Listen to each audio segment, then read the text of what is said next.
विज्ञान भैरव तंत्र विधि 64 मौन और शब्द का ध्यान। श्लोक। मौन व्याख्या प्रकाशन यस्तु जानाति तत्स्मृतः अथवा शुद्धतत्वेन शुध्यति ज्ञानमत्र भो है। अनुवाद।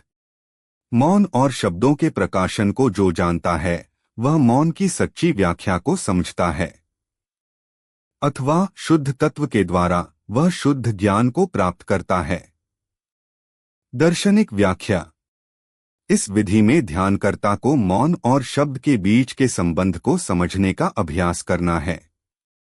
मौन की सच्ची व्याख्या को जानना और शुद्ध तत्व के माध्यम से शुद्ध ज्ञान प्राप्त करना इस विधि का लक्ष्य है। यह ध्यानकर्ता को आंतरिक शांति, ज्ञान और आत्म साक्षात्कार की ओर ले जाता है। विधि का विवरण। एक स्थान और आसन। एक शांत और आरामदायक स्थान का चयन करें और स्थिर आसन में बैठें। ध्यान की प्रक्रिया में आरामदायक स्थिति में रहें। 2. मौन का अनुभव। अपनी आंखें बंद करें और अपने भीतर के मौन को महसूस करें। सभी बाहरी ध्वनियों को छोड़कर अपने मन को शांत करें और मौन का अनुभव करें।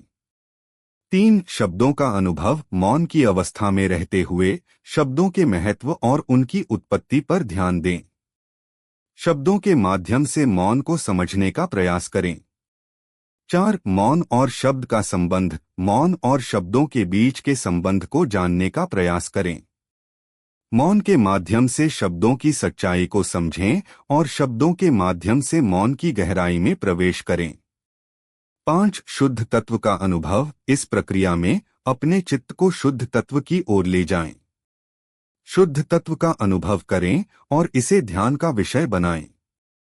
6. शुद्ध ज्ञान की प्राप्ति। शुद्ध तत्व के माध्यम से शुद्ध ज्ञान को प्राप्त करने का प्रयास करें। इसे गहराई से महसूस करें और उसमें ध्यान को स्थिर करें। 7. गहरा ध्यान। इस स्थिति में गहराई से ध्यान करें। मौन और शब्द और शुद्ध तत्व के अनुभव को ध्यान में स्थिर करें। 8. निरंतर अभ्यास। इस ध्यान विधि का नियमित और निरंतर अभ्यास करें ताकि आप मौन और शब्द के संबंध को समझ सकें और शुद्ध ज्ञान की प्राप्ति कर सकें। महत्व। यह विधि ध्यानकर्ता को मौन और शब्द के बीच के संबंध को समझने की प्रक्रिया में ले जाती है। इससे ध्यानकर्ता को शुद्ध तत्व और शुद्ध ज्ञान का अनुभव होता है जो आंतरिक शांति और आत्म साक्षात्कार की दिशा में प्रगति करता है। अभ्यास के लाभ। 1. मौन का अनुभव। ध्यानकर्ता को आंतरिक मौन का गहरा अनुभव होता है। 2. शब्दों का महत्व। ध्यानकर्ता को शब्दों के महत्व और उनकी उत्पत्ति को समझने का अनुभव होता है। 3. मौन और शब्द का संबंध। इस विधि से ध्यानकर्ता को मौन और शब्दों के बीच के संबंध को समझने का अनुभव होता है।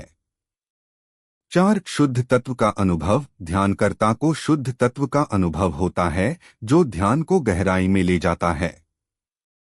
5. शुद्ध ज्ञान की प्राप्ति। शुद्ध तत्व के माध्यम से ध्यानकर्ता को शुद्ध ज्ञान की प्राप्ति होती है। 6. आंतरिक शांति। इस ध्यान से मन में आंतरिक शांति और स्थिरता का अनुभव होता है। 7. आत्म साक्षात्कार। मौन, शब्द और शुद्ध तत्व के माध्यम से ध्यानकर्ता को आत्म साक्षात्कार की दिशा में प्रगति होती है। 8. उच्च चेतना। मौन, शब्द और शुद्ध ज्ञान के ध्यान से उच्च चेतना की प्राप्ति होती है। 9. आत्मिक अनुभव। यह ध्यान ध्यानकर्ता को आत्मिक अनुभव और आंतरिक संतोष का अनुभव करने में सहायक होता है।